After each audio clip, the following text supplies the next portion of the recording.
Girl, the Pink done put a now hiring sign up there, and Brandy done fell off the pole with one shoulder. Y'all ready to get into it? Cue the music! Oh yes, bitches and hoes. I'm back. I drop a player like it's nothing, it ain't working out. Now no debate or fuck discussion, bitch, I'm walking out. My time is money, I ain't loving unless you toast it out. Flip my weave and walk it out. Look how I just boast it out. Now come on baby, why you bugging? We can't talk it out. I keeps it moving, I ain't tripping, lost another spouse. I'm just a boss, it's in my blood, no I won't scream or shout. Grabbing my keys. Cause oh yes, bitches and hoes, I'm back. Back with another video. We're here to discuss The Pink. You know what I'm saying. P-Valley Season 2, Episode 2. 7 Pounds of Pressure. That's where we at. 7 Pounds of Pressure. I love the soundtrack of this episode. We had a little DJ Jimmy. Gonna be playing that. Gonna be talking about that. We had, you know, C-Murder. Everybody from the Louisiana streets was in this doggone episode. Even Darrell. Shout out to Darrell, where the money reside, where the money reside. Shout out to you, baby. You look so gorgeous in this episode. But let's get into it. So the episode opens up, Charlie doing tryouts. It's tryouts at the Pink. They got hoes lined up down the street because the bitches have finally been able to come outside.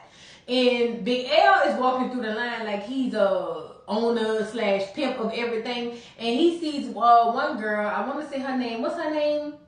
Roulette. He sees Roulette or whatever her name is, and he goes, "Oh, you gonna be washing dishes?" He kind of throw a little banter at her or whatever, and then he goes to the other girl and he tells her that he asks her for the number, and she was just like, "Boy, bye." Anyway, they walk into turns out it's time for tryouts. Now, they had a lot of people trying out, good people too. Men, women, everybody who was anybody who wanted to get your ass up on that pole was trying out. And this way, I was confused at why I didn't know about it. Because I would have tried out.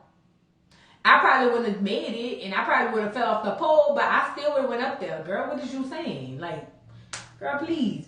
But, anyway, the light-skinned girl said they call her Big Mama. We get it. But Brandy basically is watching everybody perform, and in her mind, she's getting a flash of people taking her job. And it's just like, Brandy, girl, you are young on the outside.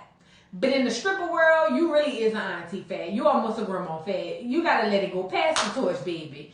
But anyway, Uncle Clifford gets up to announce the winners, and Brandy basically comes up and says who's all winning. And she says she calls Whisper, she calls Roulette, and before she can call the last person, Autumn basically get up and say she want Big Mama up there.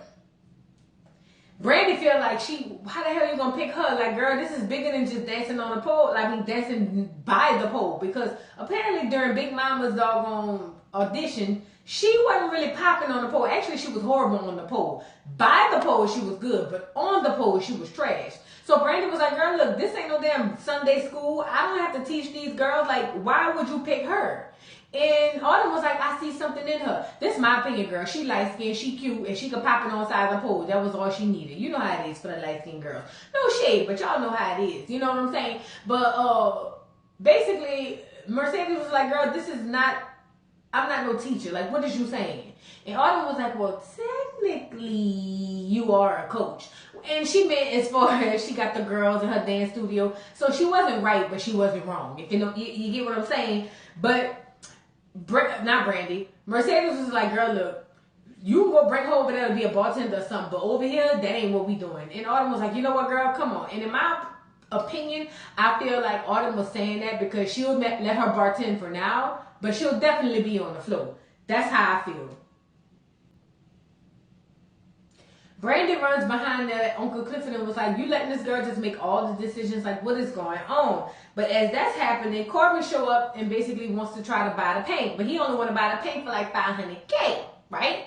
And Uncle Clifford was like, boy, have you lost your mind? Like $500K? No. And then Autumn starts to break down the numbers and sales and marketing and all that stuff. And Autumn was like, boy, please, the paint is worth at least $10 million. And plus, y'all sitting up there trying to make it seem like once your brother get in, as if people gonna get out and vote for him. Because it is right off the pandemic, and the black people ain't really dealing with your brother. You act like we really deal with him for real. And it's just like, it's not giving enough for us. Clifton then finds out that the grand reopening is this Friday, which is his birthday. So Clifton goes to Autumn and was like, what the hell, why would you do this? And she was just like, oh, I'm sorry, I didn't know it was your birthday. I didn't go to Google and check the Google Maps or the Google planning and all that stuff to see if it was your birthday. Now, Uncle Clifford is pissed. And she was like, listen, I know it's your 40th. He was like, girl, I ain't worried about the 40th. I just feel some type of way that you planned this so early, like I had other things. But, Uncle Clifford was just like, bet, I got you. Cliff's whole thing is, the Pink is not ready to open her legs yet. Girl, the legs need to be closed so we get a little stuff going on. So we move to the next scene. Keyshawn is at home with the baby child. She's at home with the baby, and her crazy baby daddy is over there acting crazy. But she see a text on his phone, basically from a job that he applied for, saying that he didn't get the job. But she's in there making him something to drink, and she goes outside. The baby daddy is out there talking to the sheriff, and he basically is trying to press charges on Diamond. But the sheriff was just like, I really can't press charges on him because it was kind of like a two-way assault. If I press it on him, I got to press it on you too. So now this makes him enraged. He was just like, this is some BS because, that was the inner white man coming out of him. He was like, how dare you not press charges on this Negro when I done told you he done put his hands on me. That's how I felt what he was really saying.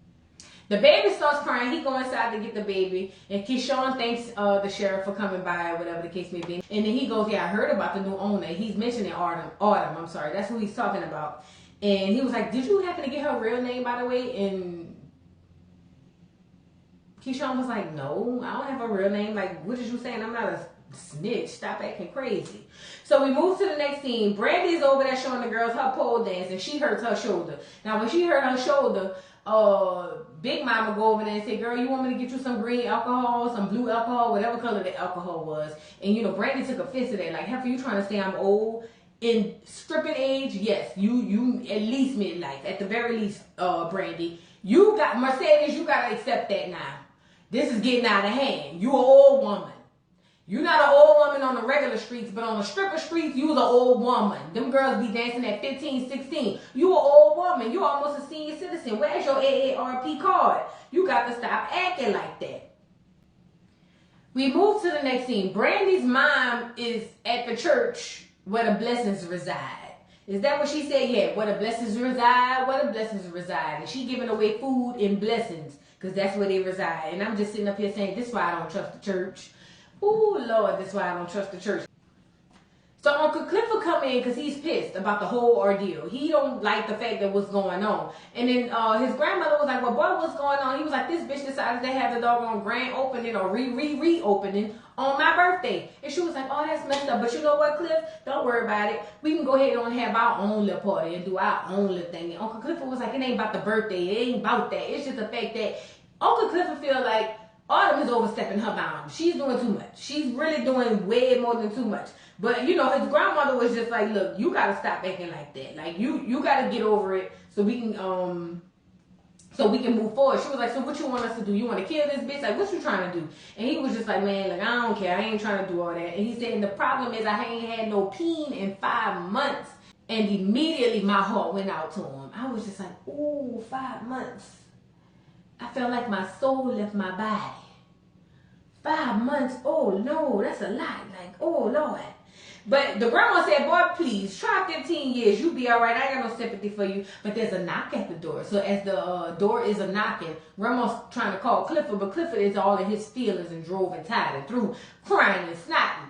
So she goes to the door, and guess who it is? Lil Murder. He over there, oh, hey, Grandma. I was just coming by to see what's going on and tell Clifford a couple of things and whatnot. But he notices Clifford coming out in the back because there's this mirror that's basically letting him see everything. So he sees that Clifford behind the door trying to tell the grandma, tell him, go ahead, I don't want to talk to him or whatever. So that put him in his feelings. He was like, oh, I see what you're doing. So then he was like, well, just tell Clifford that I say I'm going on tour.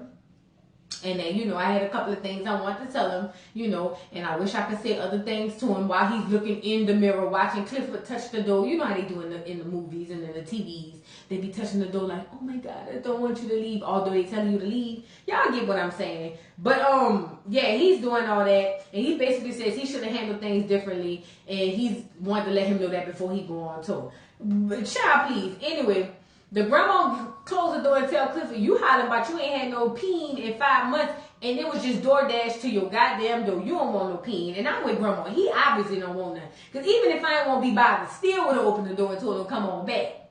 Say what I said. But anyway, Andres, that's his name, the skinny dude who be cheating on his wife with Autumn. He sees the neighbor dog on stealing water from the hose pipe. So he goes back and follows the hose pipe trail, and the dude pull a gun up on him and was like, hold on, bro, what you doing? Like, you can't be pulling up on me like that. And then he finds out, I guess, his uncle was supplying everybody with water in the hood, but he was saying it was free, but it really wasn't. I think that's what it was. But he goes back and pop in the VHS, and all you youngins, y'all don't know what it is. It's a videotape.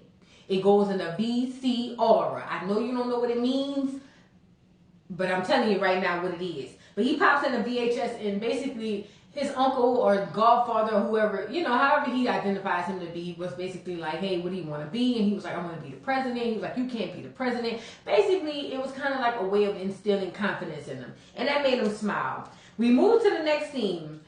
Keyshawn baby daddy done found the Pampers down there in the doggone disposal that she hid so she can go down there and see Diamond. So he done found the Pampers and was like, oh, you went to see Diamond, huh? And she was just like, no, I didn't go. And he was like, boy, stop. He was like, girl, stop. I already know you went down there the other day at 5 o'clock on Tuesday. You drove the car. It took you 5 minutes to get there. He had all the teas. And so she was just like, oh, shit. So she comes clean and was like, yeah, you right. I did go to see him. And she was like, I'm sorry that I did that. And he starts to freak out. He starts to act crazy like a man with a small wee-wee. And I'm just saying, why is you with this man? So he started yelling at her, and she says, look, when I went down there, he didn't really want to talk. He actually yelled at me. So the boyfriend was like, oh, he yelled at you? So it freaks him out even more. He calls the sheriff and was like, you said you needed another complaint. My girlfriend said he yelled at her. Go arrest this dude right now, ASAP. Like, get him out of here. And I'm just saying, oh, that's the white Karen coming out of him. So when he hangs up the phone, she asked him if he called her a gutter nigga with the ER though. And I'm just saying, girl, you know he said that. Why you asking? You know what I'm saying? And he was like, I would never say that, babe. Why would you think that? And I'm just like, girl, he beat your head, knock your head through the washer and dryer. Why don't you think he would say that? Come on now, you ain't that crazy. But he denies it. He was like, I ain't say nothing like that. I don't know what you talking about. I would never say that. So basically, Keyshawn wants to get back to their dreams because he wants to be able to be in a position where he can provide and she don't have to go back out to the paint. But she's just like, no, babe, I want you to, just relax and let me get this money so we can take care of all the things we wanted to do, create our dreams, everything like that. But he ain't really trying to talk about that. Lil Murda and his manager ride down there to the jailhouse, or the prison house for that matter, to go pick up his little partner because he done finally got out after like 10 years. I don't know if it was 2019, 2014, 2012, 2007. I don't know. Either way, it was a light-skinned nigga that just got out of jail. They greeting him, and I guess all of them were childhood friends or whatever. Him, the producer, not the producer, him, the manager, Lil Murda, the manager, I'm sorry, and the dude that went got out of jail. So we move to the next scene. Mississippi got lashes going out. The producer, or the dude who's working with Lil Murda, is over there trying to convince Mississippi, aka Keyshawn, why she need to go on the tour. So he was like, girl, you got your lashes coming out, you already got your tea, you got all this other stuff, like you gonna be set up and straight to go. So the boyfriend asked about her going on tour and said he don't like the way the other men be looking at her. And the dude from Lil Murda camp, I don't know if he was the manager or another manager, co-manager, producer, but he was just like, man, look, you ain't gotta worry about that. It's gonna be all cool. Like, it ain't that big of a deal. We gonna make sure, everything is good. Keyshawn jumps up and voices her concerns about her cut and her covering the operation. And the dude is looking like, hold up, man. We already talked about this before I came in. Why is you acting crazy? So Keyshawn is trying to act like she ain't with it. And the dude is looking like this wasn't part of the rehearsal. Like, what the hell's going on? Either way, he get back in the car and they ask him how it went. And he was like, man, I don't know what the hell going on with this hair for. I'm over there doing what we said on the script, and she went completely off script. And so the murder was like, man, like, what we gonna do? And he was like, I don't know, but you need her to go on tour. The people is there for her. They ain't there for you. And the murder knows this. And I feel like later on, he's gonna realize that they are there for him. But for right now, she is the sale item. Like, that's just what she is. But when they go to pull off, she's standing in the front door, I guess, without saying nothing, because she don't want to get her head knocked up again. But old boy gets to see her and see, maybe we might be on the same page. That's what I got from it. That's just my opinion. So now the Pynk is popping. It's the grand reopening. Girl, when I tell you the ballers is out, the drug dealers is out, the doggone hoes, the strippers, the classy girls, the educational girls, the doctor girls, the PhD girls, the nerdy dudes, everybody is at the Pynk. And in my mind, I was just like, Lord, I wish I would have went down there to the Pynk that night. Lord, it looked like it was lit. So it's the reopening, and Brandy come in, and they over there, the new girls, playing with this jewel, trying to see, I guess, I don't know if they're looking for a sex of a baby or something, but they trying to see what the hell going on. And Brandy was like, girl, come on now, what is y'all doing? So Autumn come in and say she need them to come up to the front because they got a lot of people, you know, out there. So when the two girls leave, Autumn goes to Mercedes and was like, you know, girl, the door is doing good, so you should be getting some money. And Mercedes was just like, yeah, you know, it didn't help me with the little the gym thing or whatever, but you know, I'm really not feeling you like that. So on the flip side, Uncle Clifford get a text while he laid up, tied, delayed, and threw on his birthday saying happy birthday. And he checked his Instagram and see LaMurda going on tour. So now he about to get up in there and touch himself. But as he was getting ready to do that, which I felt like he should have, the grandma called him to come down and take out the trash. So he come down there and was like, I already took out the trash, woman. She said, but you ain't take out the recycling. So girl, he go around the back and take out the recycling while he on the phone trying to see what the hell LaMurda doing. And he done got kidnapped. Lord, he praying in the back of the doggone trunk. I'm like, oh, Lord, somebody save Uncle Clifford. So now we move to the next scene. The bartender said the new girl is twerking on the bar. So she goes run up to Autumn and was like, man, look, y'all got to get this heifer. She twerking on the bar. These girls going to start thinking that's the way to do it. And we not doing that. So Autumn goes over there to talk to her. And it's another stripper and this guy getting into it. So basically what's happening is Autumn is starting to realize she need Clifford. She need Uncle Clifford there because you can't handle it by yourself. You just can't. I get it. You might have the vision and all that stuff, but you need Uncle Clifford down there to make sure everything is all right. So she's just like, oh my God, she's got one fire to put out after the next. But they finally get Clifford out of the trunk, and Uncle Clifford get out, and they walk him in this doggone place with the blindfolds on. Turn out it's a surprise party. Surprise! Happy birthday, Uncle Clifford. Say what I said. But yeah. So he's just like, oh. I'm so glad I knew this was what it was. And I know I was saying, Lord, forgive me for putting that man in the closet and burying and killing this man. But, you know, that's just me, you know, just talking out the side of my neck. Because I already knew what it was. And I'm saying, Anyway, this is where we see my boy Darrell. Where the money reside, where the money reside. Oh, Darrell, you look so good, Fat. Come on now, Darrell. Shout out to Louisiana, the boot. Shout out to the boot, Louisiana. Darrell looked it good, baby. You damn sure did. You looked it good, and you acted good, and you did good. You need more roles, girl. Is they gonna come back with another pose? Please. I know they said it wasn't, but Lord, if you can get Darrell on there. Anyway, so after Clifford realizes it's a doggone surprise birthday party, Darrell lets him know, girl, look, we already on it. We got your clothes. Put your clothes on. Go back there and get dressed. So in the meantime, it's popping. It's birthday time. And guess what? They playing DJ Jimmy. Now listen, I get it. If you're not from Louisiana, New Orleans, some parts of Texas, you're not really going to understand. Mississippi, you're really not going to understand. Maybe Mobile, Alabama. Maybe Mobile. You're not going to understand the significance of DJ Jimmy.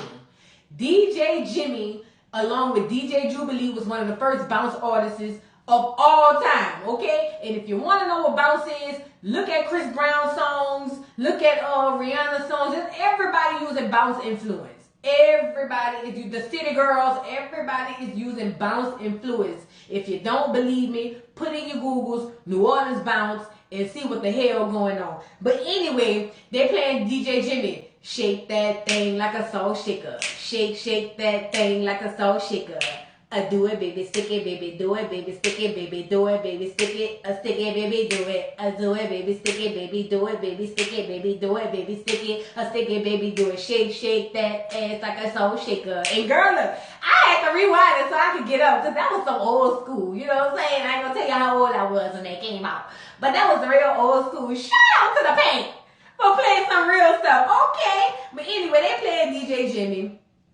But Clifford can't even pop it and twerk it because he over there worried about LaMurda. Thinking he's seeing LaMurda in the wind. It ain't even LaMurda. It's the little dude back there who giving out skates. And I was just like, boy, bye.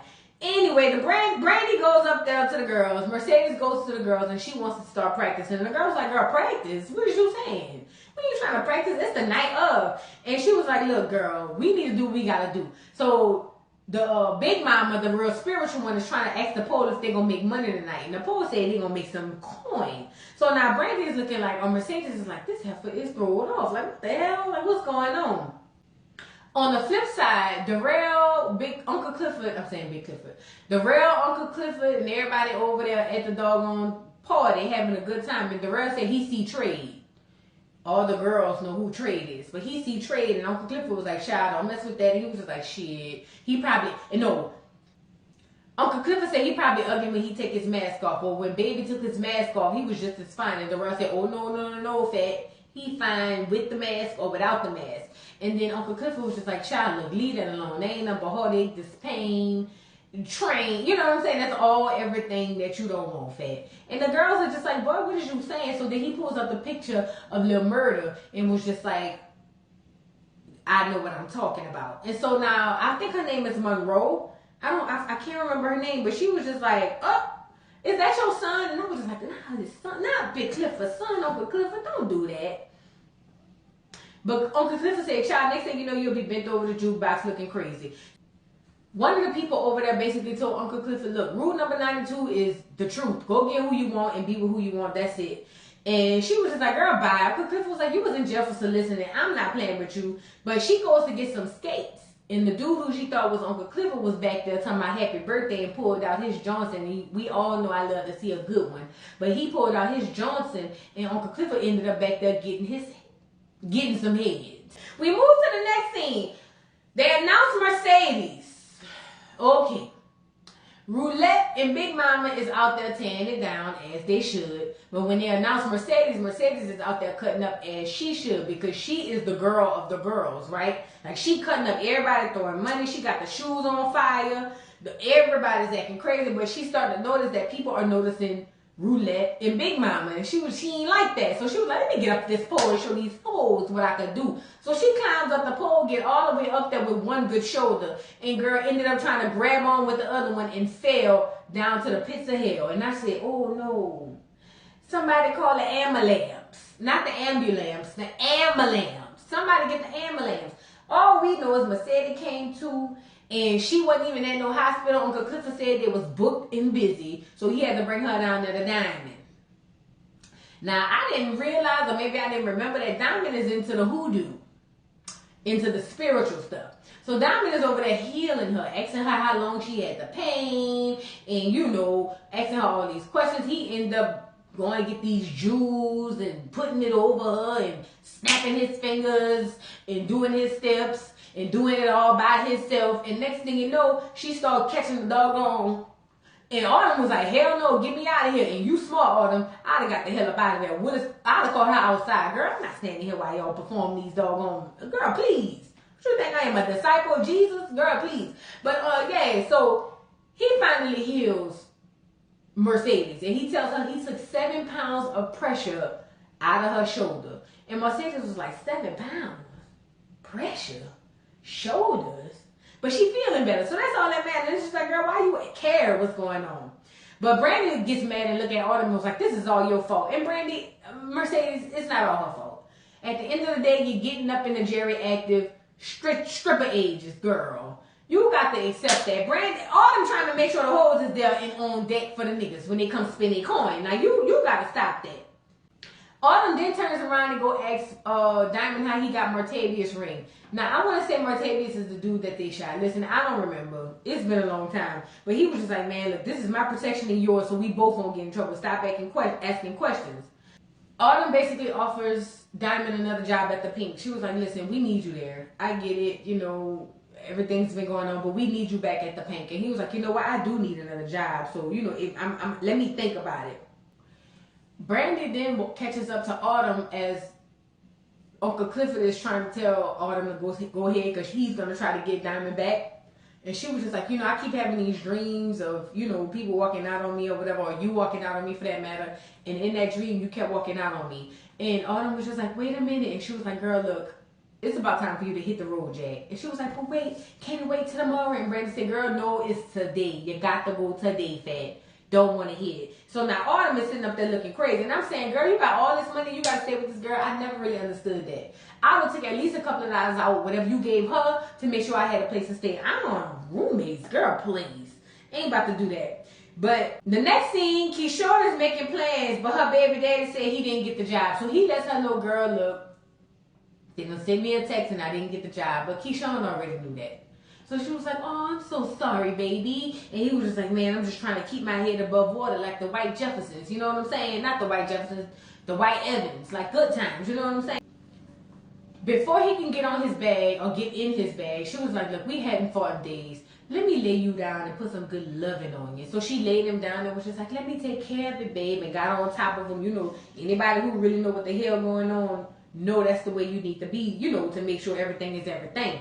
But she was just like, let me make sure everything is okay. And do you trust me? And he was just like, yeah, I trust you. But by that time, it was already too late, if you feel what I'm saying.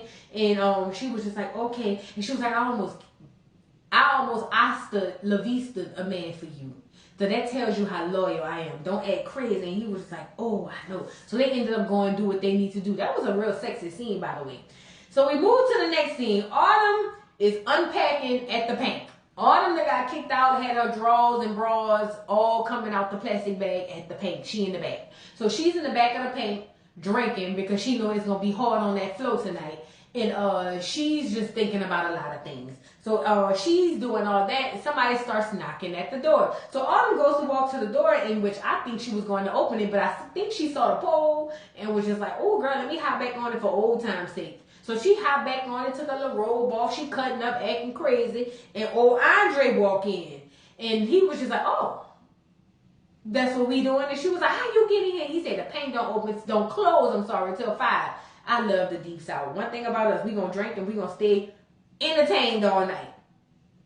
So he started to ask her about the whole sale of the Pink, and she was just like, look, I ain't make no sale. He was like, yeah, because I knew you wanted that big peen offer for the Pink. And she was just like, listen, I was ready to roll, but I already know he ain't gonna come with the money I need. But she was like, I'm surprised you came back. And he's like, look, I came back to pay my respects, and I thank you, because if it wasn't for you, I wouldn't have came back to pay my respects. So she gave him a hug and whatnot, and I was like, is y'all gonna smash or no?